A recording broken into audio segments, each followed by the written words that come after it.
Hello, dear viewer, and welcome back to the Lunar Nebula Art Channel with me, Deinomon. Today, we're trying to design Deinomon. This is pretty clearly going to be another kind of alligator-like wonderful Digimon here. As I was looking through the Digimon list, I realized, man, we've got a lot of cool reptiles and stuff, a lot of dragons, dinosaurs, but no crocodile as far as I could tell. So this one was actually the easiest in terms of posing. I'd already had a pretty clear idea of poses, and now we go into making it from the sketch in Procreate to just an overlay that I can then ink properly in Affinity Designer 2. So here I am inking and trying to get that figured out. Now, how to pronounce this guy? Well, that comes from Google. Dinosuchus. According to Wikipedia, this comes from the Greek Dinos for terrible, and Suchus for crocodile. Deinosuchus are presumed to measure around 10 meters long, or about 34 feet in length. Their descendants, modern-day alligators and crocodiles, while alligators can reach 3.4 meters, or about 11.2 feet. Crocodiles can grow even larger than that, and they can get to 14 feet-ish, but usually no more than 6 meters.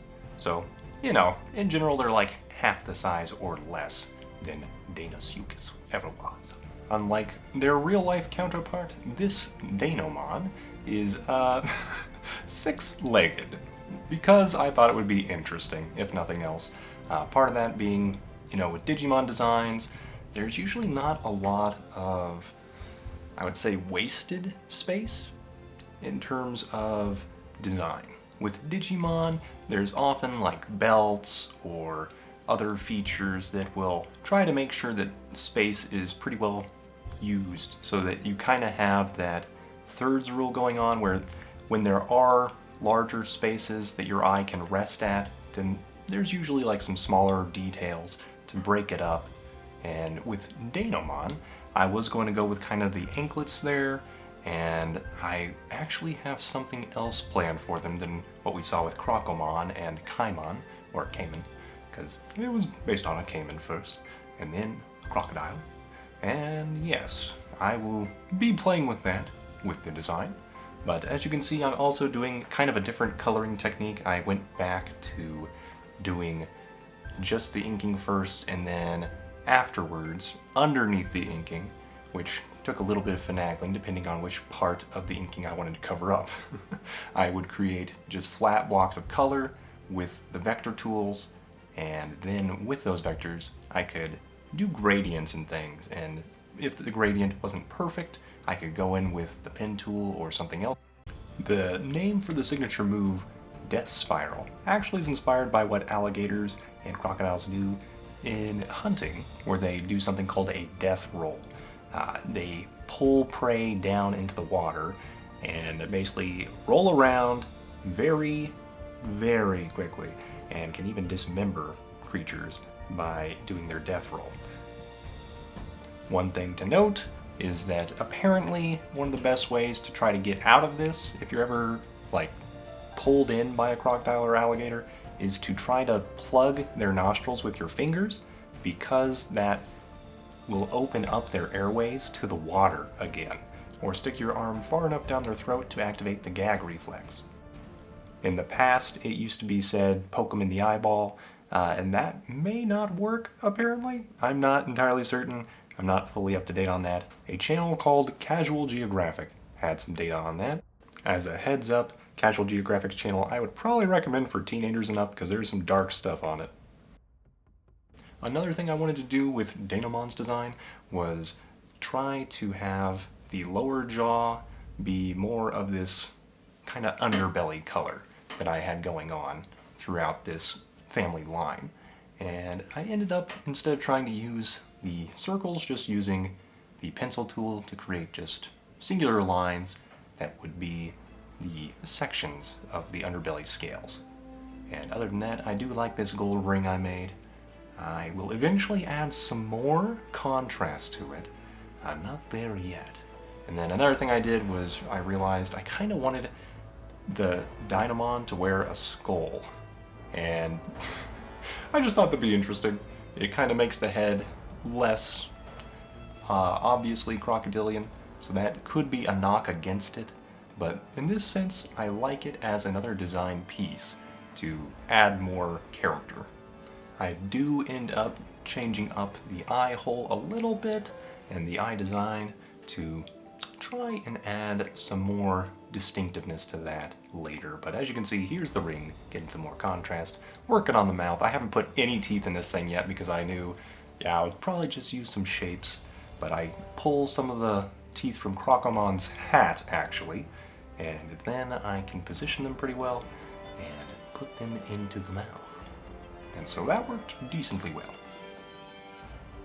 For this lower jaw, it's going to take more work because as you can see with kind of this final tooth, I had to position them properly over the ink, and because of that, I can't fit them under the jaw's color layer, so I have to actually individually kind of maneuver the curves of the lower teeth so that they don't overshadow the jaw or anything.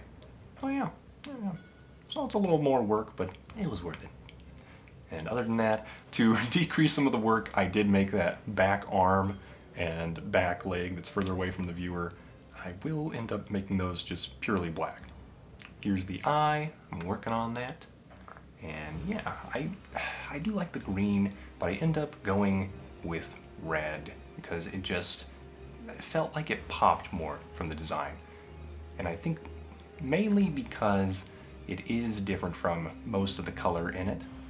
It really stands out more, kind of like how Greymon has a very different colored eye from Agumon, and it works decently well in that design too. So yeah, I took a page out of Greymon's book, you could say.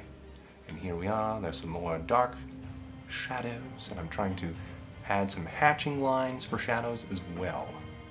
Another thing I'm trying to do more in Deinomon's design is to have more muscle definition lines, things like that, kind of the tendon lines for the hands, and so on and so forth, to try to make it stand out a little more, be more detailed than the younger creatures in the Deinomon, Kaimon, Crocomon line. So I think it works. I do have to play around with this other back arm, because originally I was thinking it would actually be coming over the chest, but I like it better positioned behind the chest. And that made more sense anatomically to me anyway, even though a vertebrate with 6 limbs does not usually exist. Now, the design is mostly trying to figure out the details. So I've gotten the coloring where I wanted it, I've got most of the shading kind of where I want it with the gradients, and then now I'm just kind of going back in and figuring out, yeah, I want this extra part of the horn on the skull to be in the background. Bone doesn't really showcase much in terms of highlights or anything, so I'm not going to worry about highlights on it, but I do want some shadows and a kind of lower portion to the skull to show that we're seeing the underside of a skull on top of Deinomon's head. And yeah, the nice thing about Digimon is they don't have to carry too much about physical reality, right? Because they're digital monsters. So that skull fits just fine, weirdly enough. And as you can see, I made kind of some bone designs on the anklet, and I'm still keeping kind of small claws, rather than the normal Digimon design is the giant, like 3-tipped claw feet, and I didn't do that. Honestly, that would be something I would probably change in the future if I wanted this to look even more like a Digimon, because like even War Greymon, who's got kind of 5 normal human fingers on his hands, still has giant feet with 3 claws, or 3 giant toes. As you can see here, I am trying to add some more highlights just to make sure that there's some extra lighting and rendering to this design, and I do add more of a contrast underneath the giant necklace ring thing, some shadows to make it look more 3-dimensional. And then other than that, yeah, here comes in the finishing up of the underside of the skull helmet, and overall, yeah, we're doing pretty decent, I think. But I do end up deciding, you know what, there does seem to be something I could add. What could I add? So as I'm thinking to myself and figure out the final bits of shadows, I come to a decision where it's like, you know what? Bone plates on the back. And perhaps on the tail.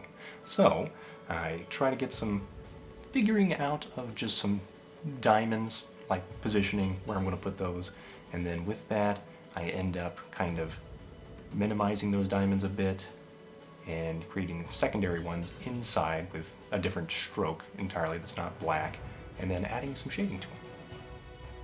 I overall enjoyed how this came out. Let me know what you think in the comments below, dear viewer.